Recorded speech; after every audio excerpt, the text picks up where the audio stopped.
Hola a todos, bienvenidos a esta presentación sobre urbanismo antiguo. En este video explicaremos sobre el urbanismo egipcio y la ciudad de Persépolis, dos ejemplos claves en la historia de la planificación urbana.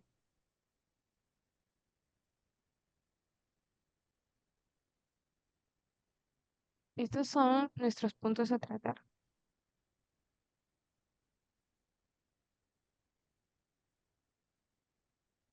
Contexto histórico territorial.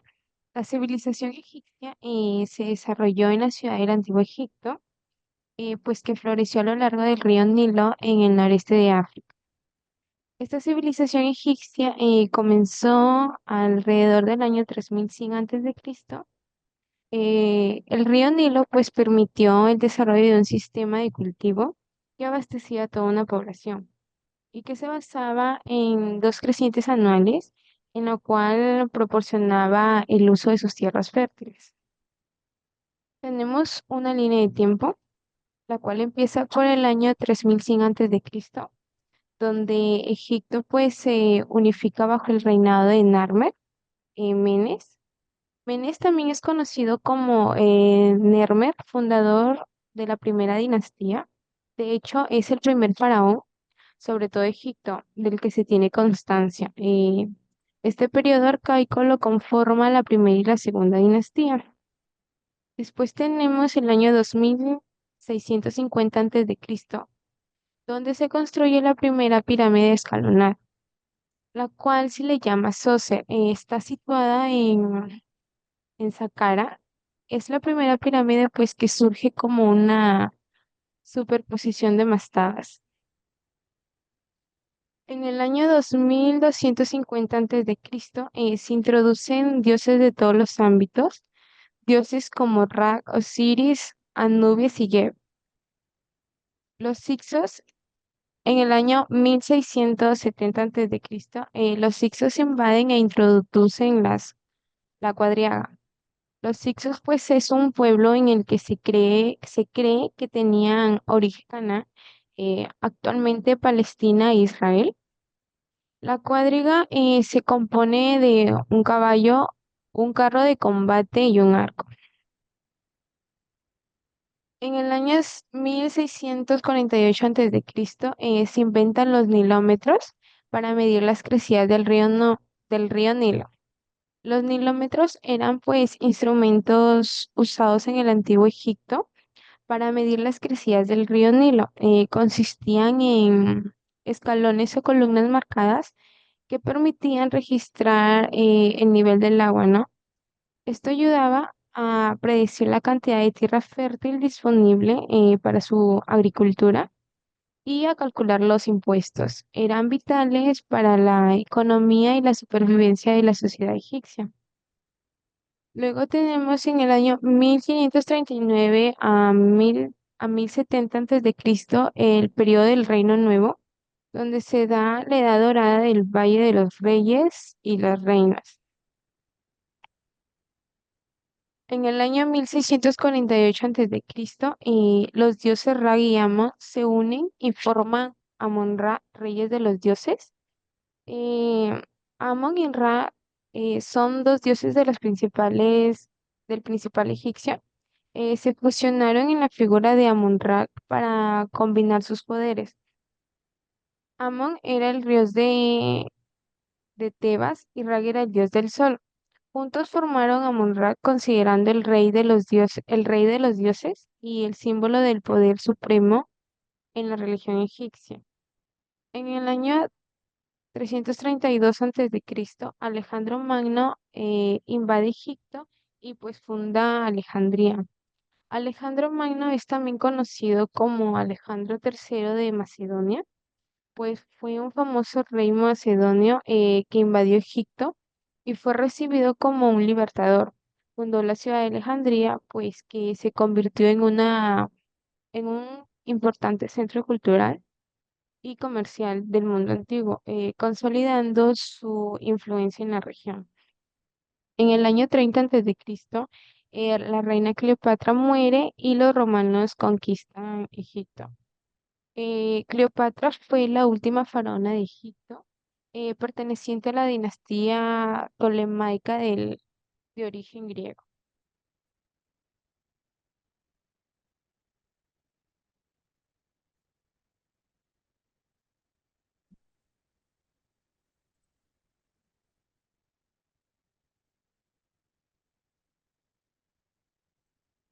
Ahora vamos a profundizar un poco más acerca de las etapas del Antiguo Egipto. Para ello hemos seleccionado cuatro de las etapas principales, empezando con el Reino Antiguo, eh, el cual empieza antes del 3100 antes de Cristo, donde los monumentos más destacados fueron complejos funerarios reales, comprendiendo pirámides y templos, asimismo como las esfinges. Entre ellos podemos reconocer las tres pirámides importantes de Giza, que son Keops, Kefren y Miserino, las cuales se sugieren podrían estar alineadas con las tres estrellas del cinturón de Orión, Alnitak, Alnilam y Mintaka. Esto debido a que en la mitología egipcia Orión era asociado con el dios Osiris, por lo que podría haber tenido cierto significado religioso. Esto más que nada es una de las teorías de la correlación de Orión propuesta por Robert Bauval. Luego de ello, durante los años 2055 y 1650 a.C., tenemos el Reino Medio, donde sabemos que la capital de Egipcia se trasladó a Tebas y bajo el mandato de Senusert II, la piedra caliza pasó a ser uno de los materiales principales de construcción.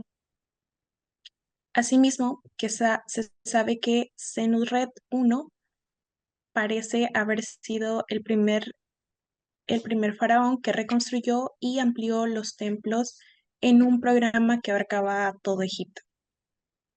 A continuación tenemos el Reino Nuevo, conocido también como la Edad Dorada, debido a la gran prosperidad y el poder que se vio reflejado en la construcción de monumentos y templos monumentales. A diferencia de otros faraones del Imperio Antiguo y Medio, los faraones del Imperio Nuevo no estaban enterrados en pirámides, sino que fueron colocados en tumbas en el valle desértico más escondido de Tebas. Estas tumbas estaban ricamente decoradas, incluyendo la de Tutankamón Seti I y Ramsés II. Finalmente, tenemos el periodo ptolomeico, que empezó tras la muerte de Alejandro Magno y la división de su imperio. La dinastía alemaica fue una mezcla de elementos griegos y egipcios, donde se fundaron nuevas ciudades como Alejandría, que se convirtió en un importante centro cultural con la famosa Biblioteca de Alejandría. A continuación, tenemos el análisis urbano de los tipos de asentamiento. Aquí tenemos a las ciudades orgánicas como Hieracópolis hacia el año 3000 a.C. y Abidos hacia el año 3600 hasta el 600 a.C., durante el periodo predinástico. Esta ciudad es conocida como Niut también, el cual es un término egipcio, se refiere a ciudad o lugar habitado, generalmente usado en textos jeroglíficos para designar a una ciudad o un asentamiento. Y también tenemos a las ciudades planificadas, como el Demi, la cual se encuentra en el periodo dinástico temprano. Como parte de estas ciudades se puede ver a la fortaleza de Bujen en 1880 a.C. Se refiere esta palabra Demi a ciudad, pueblo o aldea, el cual es un término que también se utiliza para describir asentamientos, pero a menudo puede connotar un lugar más pequeño o una comunidad específica en una región.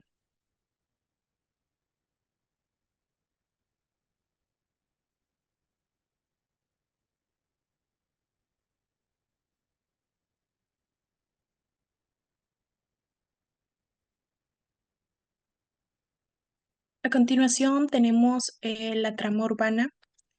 La trama urbana de Egipto varió a lo largo de su historia, como ya se sabe, siendo las primeras ciudades únicamente orgánicas, con calles sinuosas y un diseño no planificado, como se puede ver en lo que viene siendo la ciudad de Alejandría. Esto viene a ser también parte de lo que es el reino antiguo y podemos ver a través de estas flechas y el trazado en la imagen que no tiene una trama ortogonal como se va a ver a continuación.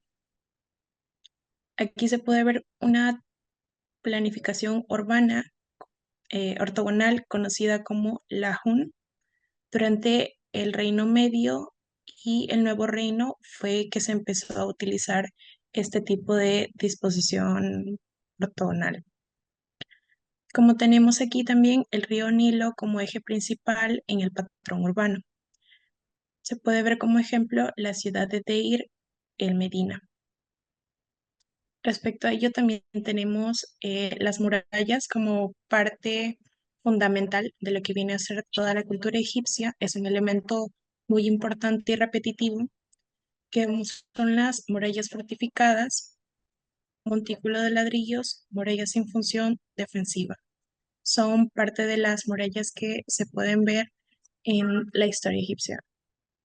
Aparte de ello, tenemos características como la utilización de la paja y el barro, la planta ortogonal, simetría y regularidad, no solo en sus construcciones, sino también en elementos urbanos.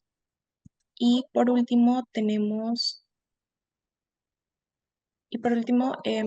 la agrupación en patios interiores.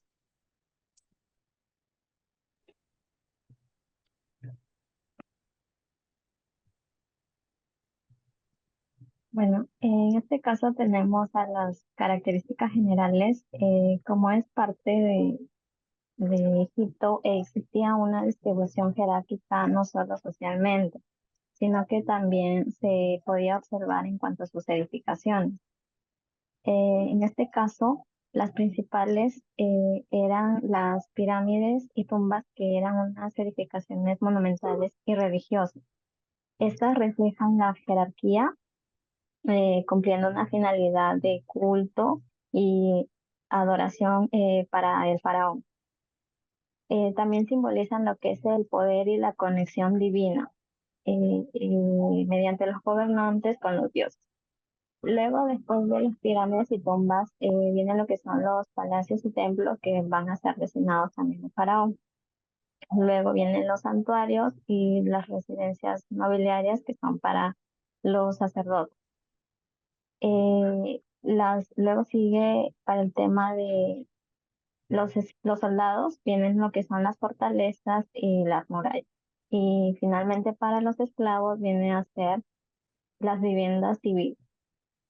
Otra característica principal viene a ser lo que son sus materiales de construcción. En este caso, para el tema de las pirámides de Giza, se utilizaron la piedra caliza local y la piedra de Tura. La piedra caliza, eh, esta se empleaba principalmente en las paredes, en las cuales también eran para las columnas y pisos de los templos. Se utilizaba para los relieves y algunas decoraciones. Y la piedra caliza de Tura, esta se utilizó más que todo para el revestimiento exterior. Es una piedra blanca y más fina que provenía de las canteras de Tura y que estaba ubicada al otro lado del río Nilo. Esta piedra era de una alta calidad, que le daba un acabado liso y brillante que se reflejaba con la luz solar.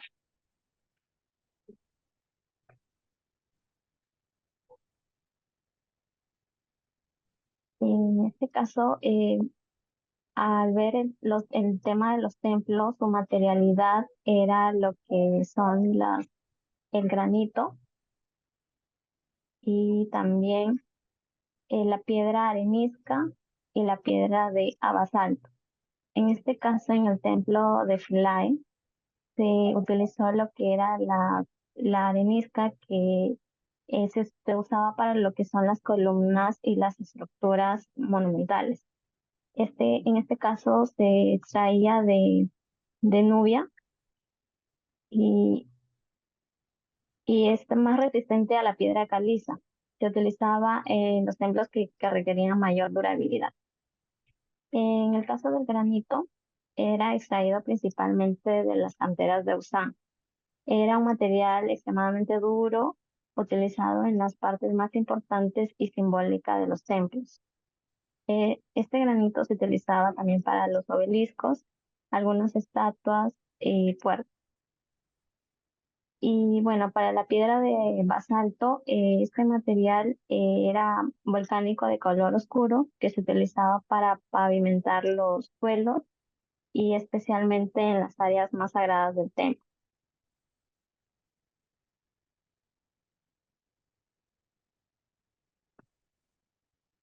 Y bueno, al tocar lo que son las viviendas civiles, estas estaban construidas principalmente de lo que es el adobe, que eran ladrillos fabricados a base de barro, agua y a veces algunas que otras fibras vegetales, que servían como un aglutinante para darle mayor cohesión y resistencia. Esta mezcla de barro y paja se colocaban en moldes rectangulares para formar de ese modo los ladrillos. Luego se dejaban secar al sol y una vez secos eran lo suficientemente resistentes para construir los muros y otras partes estructurales de las viviendas. En el tema de la caña, bueno, eran también ideales para los techos ligeros, en este caso para las azoteas. Se entrelazaban y se colocaban sobre las vigas de madera para formar una estructura ligera pero resistente. Y luego podía ser recubierta con barro. Otro material que se usó era la arcilla. Esta se usó en algunas viviendas para lo que eran las paredes interiores y exteriores, recubriendo con una capa fina que se alisaba para dar un acabado más uniforme y reducir la permeabilidad al agua. Otro material importante viene a ser lo que es la madera, que servía para lo que son las vigas y soportes. Y si bien era escasa, también se utilizaba en pequeñas cantidades. Y también eran utilizadas para lo que son el tema de su mobiliario.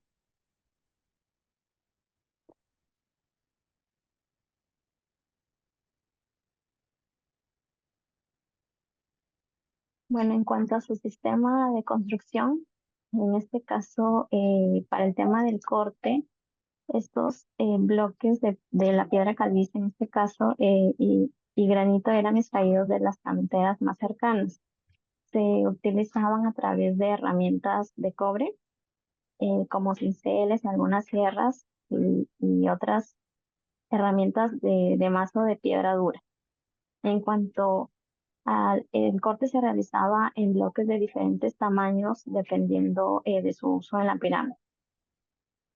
En cuanto a su transporte, los bloques se transportaban desde las canteras hasta el sitio de construcción, utilizando algunos trineos de madera que se deslizaban sobre los caminos y en este caso se hacía uso de agua para poder reducir la fricción sobre la tierra. En algunos casos también solían construirse canales para poder transportar los bloques en barcazas a través del río Nilo. En cuanto al ensamble y la colocación, los bloques eran colocados con precisión en capas sucesivas, utilizando un sistema de nivelación que aseguraba que cada fila estuviera alineada correctamente. Los bloques más grandes y pesados, como los de granito, se colocaban en las cámaras funerarias y en algunas primeras capas de las pirámides. Y su labrado, bueno, en este caso algunos de los bloques eran cortados a medida de las canteras. En el ajuste final y el labrado fino se realizaba en el mismo sitio de la construcción, asegurando un encaje entre cada uno de los bloques. Y finalmente en el revestimiento y su acabado, en este caso se usaba la piedra caliza de Tura como el revestimiento exterior era pulido para darle un acabado suave y brillante. Este revestimiento protegía de alguna forma la estructura eh, y daba a la pirámide su característico aspecto resplandeciente bajo el sol. Otra característica principal era su planificación urbana. Como se puede observar, presentaba un eje principal. Este eje creaba una estructura jerárquica. La ciudad se organizó en torno a un eje central a la vía real que conectaba los principales edificaciones. Se creaba una estructura jerárquica clara donde los edificios eh, más importantes. En cuanto a la jerarquía espacial, se podía observar en los palacios y templos de mayor extensión a comparación de las viviendas civiles. También presenta lo que era simetría y equilibrio. En este caso, su disposición simétrica, si bien no era perfectamente, pues buscaba un equilibrio en la ubicación de cada uno de sus edificios. Principalmente en el lado de la Villa Real estaba la simetría y contribuía a un sentido de orden y armonía.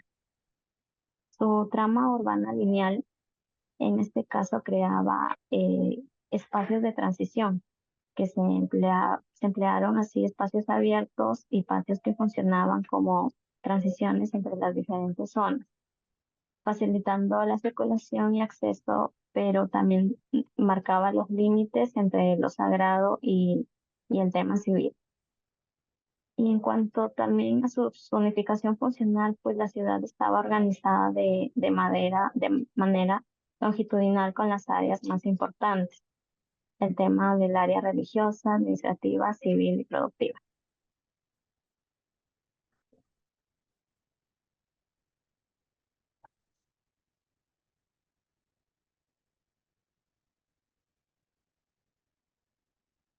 A continuación, tenemos la clasificación de las ciudades a través de un análisis FODA.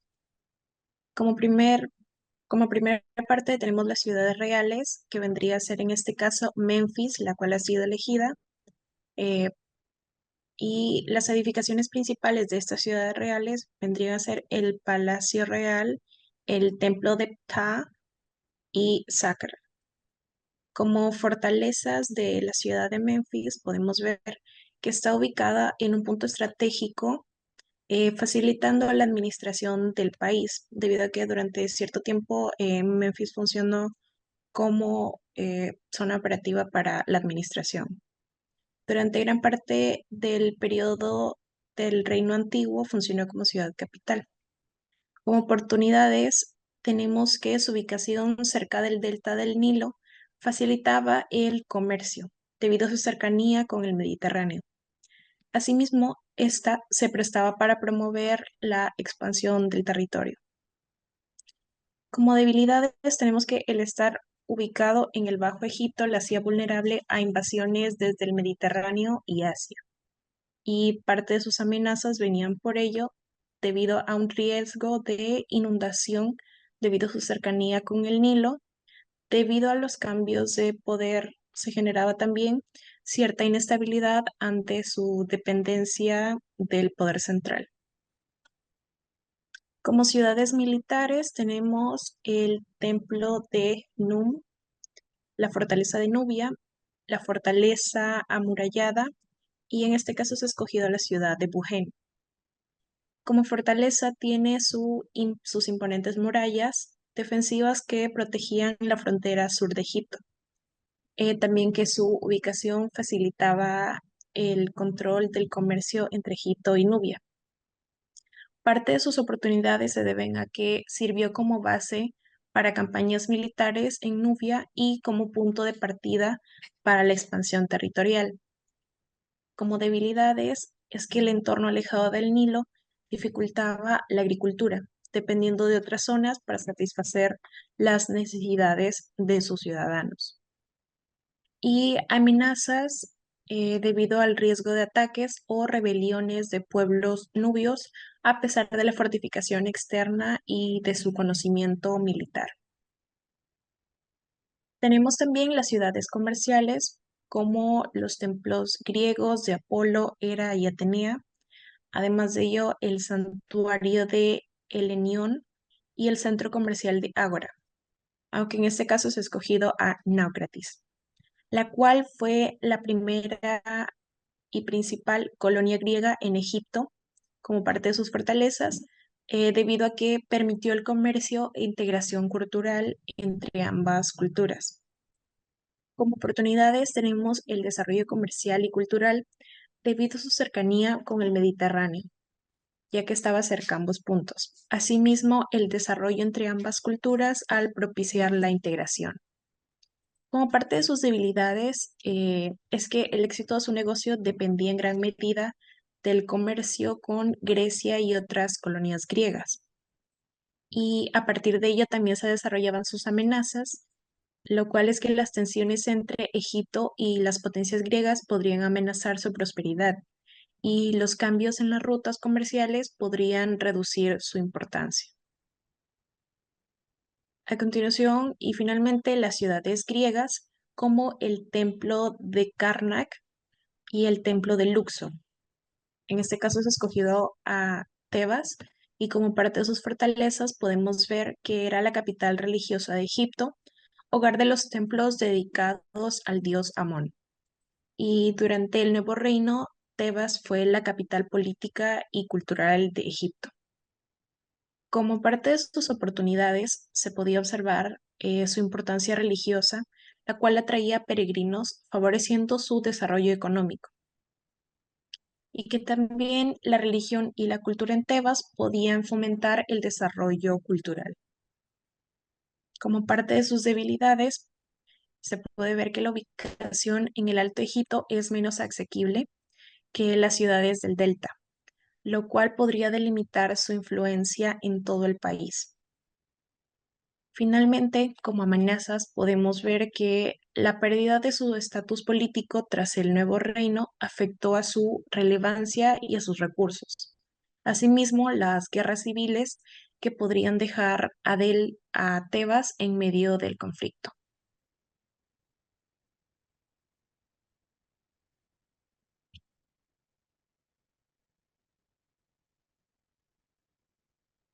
Continuando con el urbanismo egipcio, hablaremos sobre la ciudad de Persépolis, sobre su contexto histórico territorial. Persépolis fue la capital oficial del reino de Aquemida, establecido por Darío I en el año 518 a.C., situada en el actual territorio de Fars, en Irán. Persépolis estaba dispuesta pues en un alto cerca de los montes Sagros. Los Montes Sagros son una extensa cadena, pues, de cadena montañosa en el suroeste de Asia, que se extiende a lo largo de la frontera occidental de Irán y el noreste de Irak. Son conocidos por su gran altitud, rica biodiversidad y su importancia histórica, ya que han sido una barrera natural que separa las antiguas civilizaciones de Mesopotamia e Irán. Darío I fue el tercer rey de la dinastía de Aquemida y en Persia. Durante su reinado expandió el imperio persa hasta convertirlo pues en el más grande del mundo en ese momento.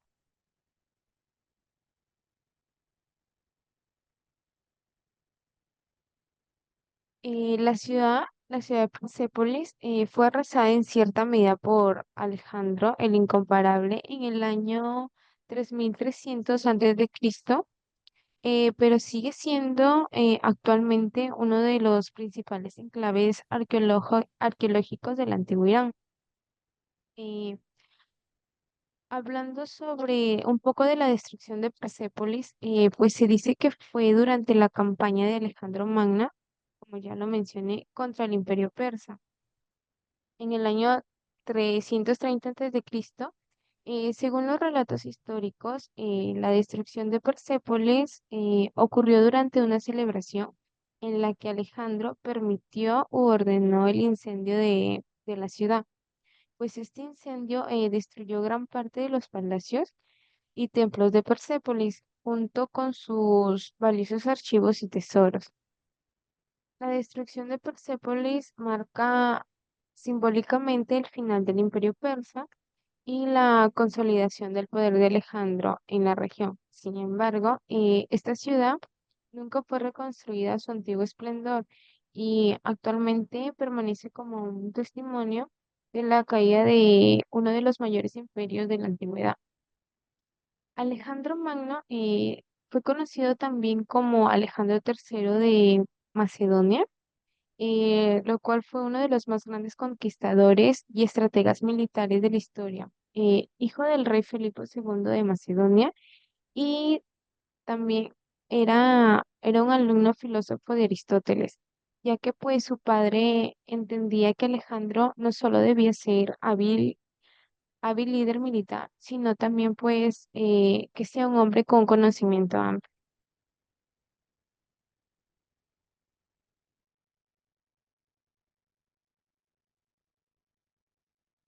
Ahora, hablando de la descripción urbana de Persépolis, Persépolis incluye un enorme complejo de castillos sobre un estupendo patio, como pueden ser la Padana, el Palacio de Jerjes, la Sala de las 100 columnas.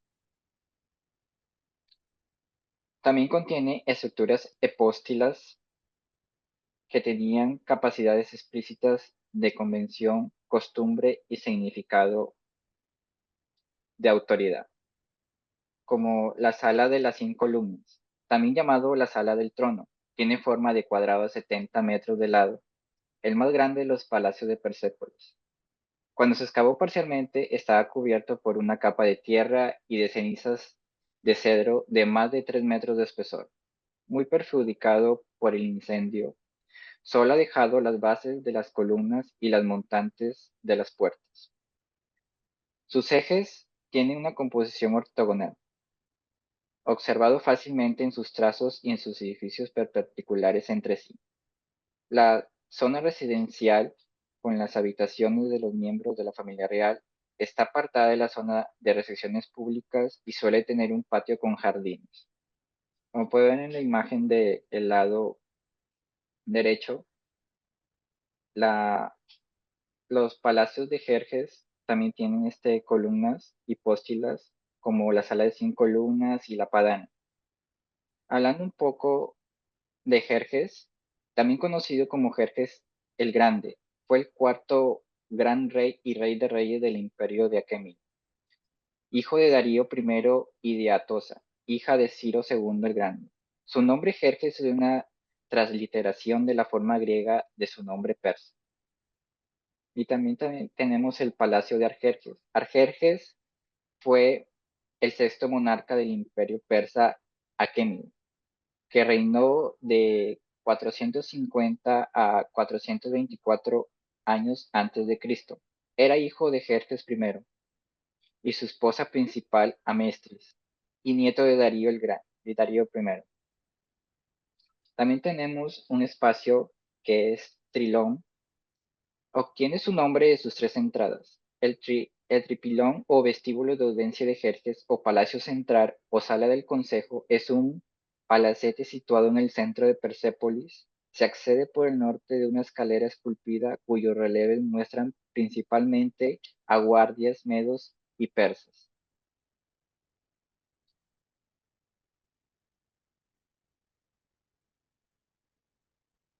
A continuación, un análisis FODA de la clasificación de las ciudades.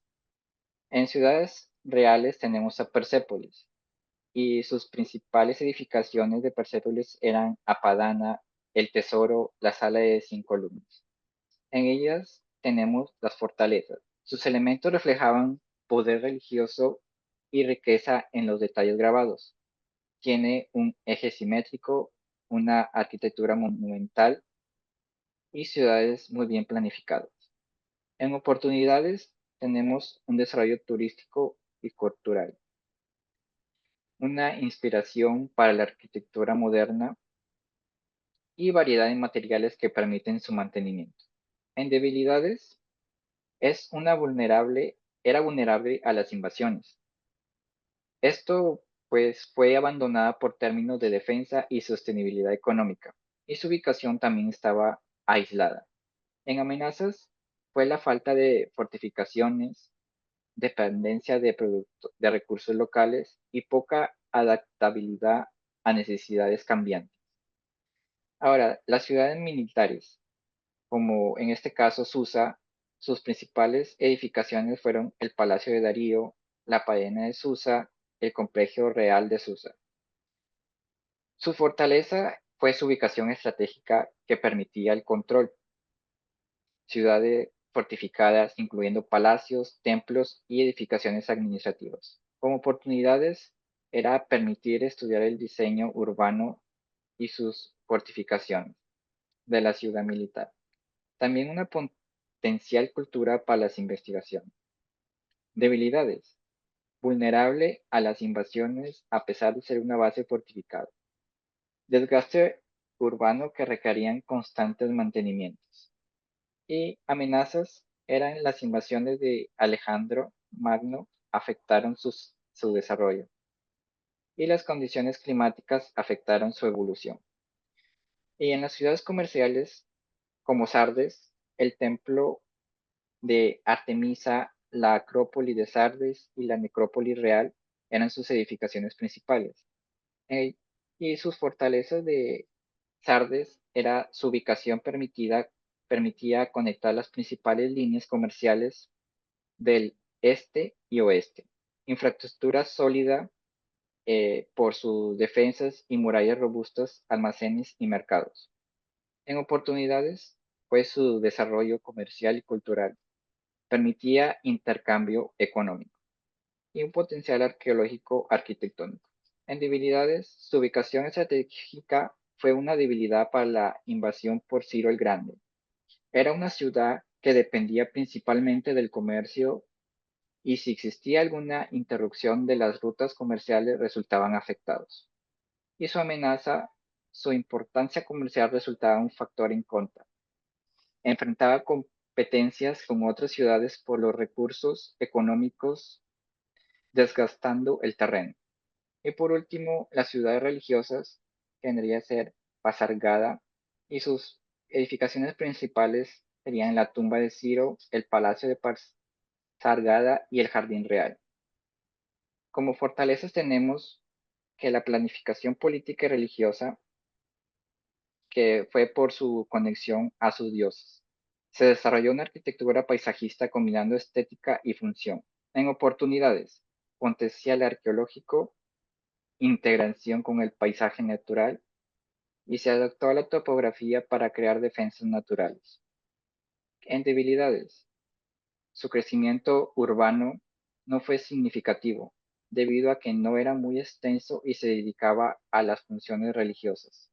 Y por último, en amenazas, se le daban importancia a otras ciudades que se volvieron capitales y Pasargada terminó siendo abandonada.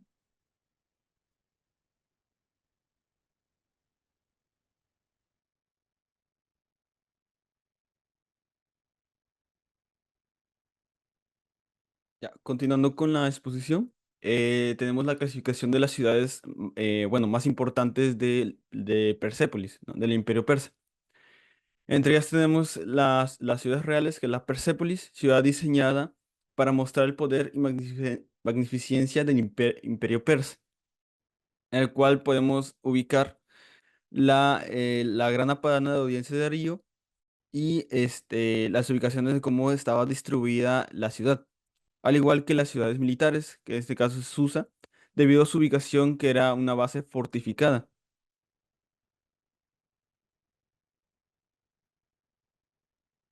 También tenemos las edificaciones principales de Persépolis, el cual, bueno, en este caso se dividen en seis edificaciones.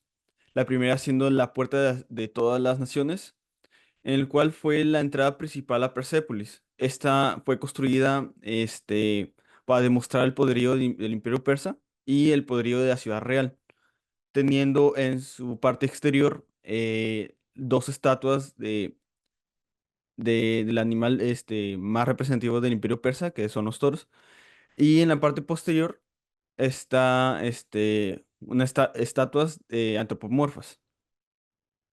Luego tenemos la Padana, que fue una sala de audiencias y tributos al rey, en el cual los visitantes o reyes que querían hacer tratos comerciales con el Imperio Persa tenían que ofrecer tributos tanto de forma monetaria como de regalías al rey.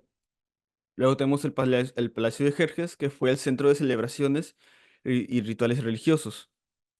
Luego está el Palacio del Sudeste, que fue el espacio íntimo del rey. Este contenía diversos jardines interiores y dormitorios para la familia real.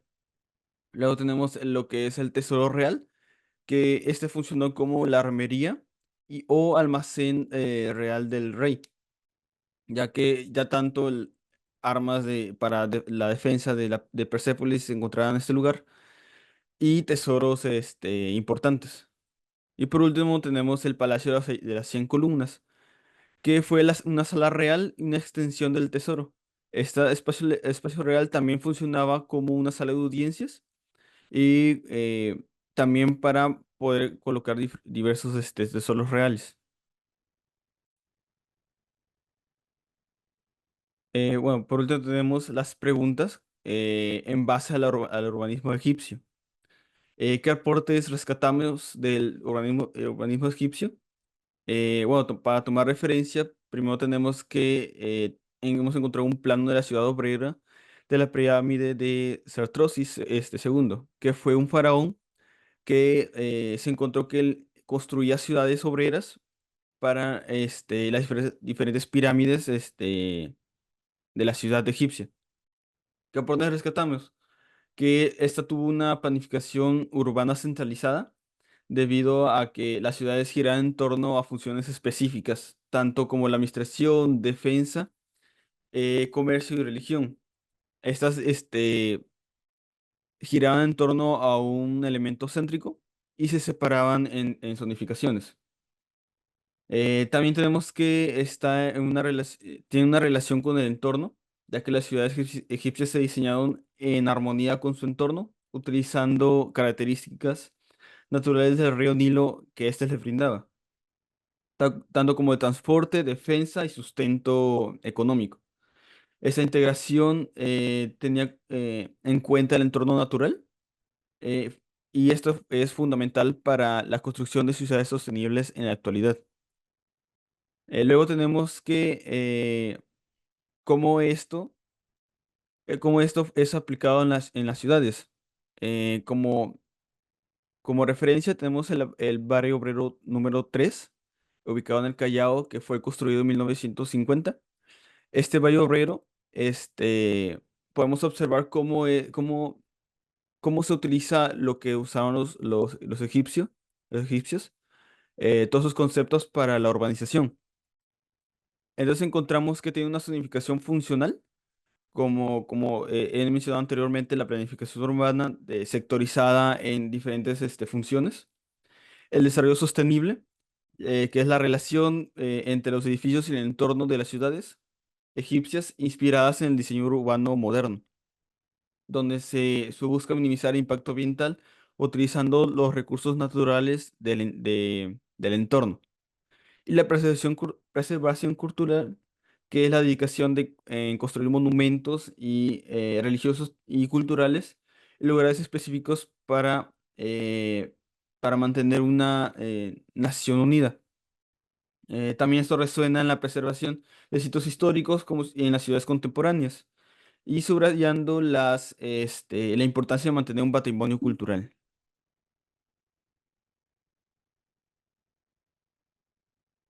Por último, tenemos cómo se podría aplicar la planificación urbana o el urbanismo egipcio en la ciudad de Lima.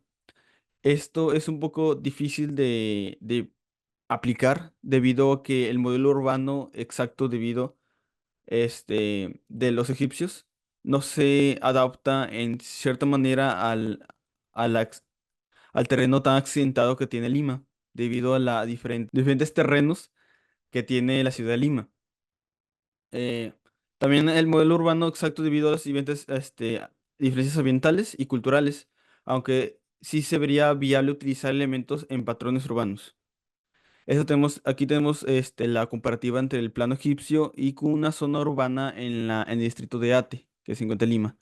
¿Y esto en qué más o menos se podría aplicar en qué distritos? Se podría aplicar estas zonas urbanas en las zonas de Ate, en Santa Anita, en Lurín, en zonas específicas, ya que no en todas las zonas se puede aplicar.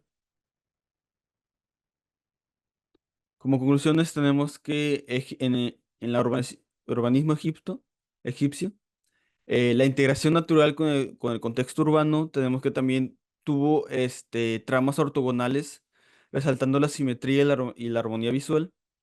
También encontramos que se desarrolló a lo largo del río Nilo, aprovechando los recursos naturales que éste le brindaba para enfocarse y hacer crecer su economía. También tenemos que tiene una separación urbana entre la familia real y el pueblo por los diferentes tipos de murallas y complejos religiosos. Y por último, tenemos que tuvo una utilización del adobe y la piedra caliza. Luego, en conclusiones con el tema de Persépolis, tenemos que estos fueron complejos arquitectónicos que funcionaron como zonas residenciales para la familia real, Arquemida. También contaba con jardines propios y patios amplios, tanto dentro del espacio íntimo de los reyes como a las afueras. También incluían el sistema de las hipóstilas y para grandes salones donde se realizaban ceremonias y convenciones, además de capiteles con formas antropomórficas y utilizando el bicéfalo. Y por último tenemos las tramas ortogonales y ordenadas, centralizando las zonas ceremoniales y las zonas religiosas. Y bueno, muchas gracias por escucharnos en esta exposición y gracias.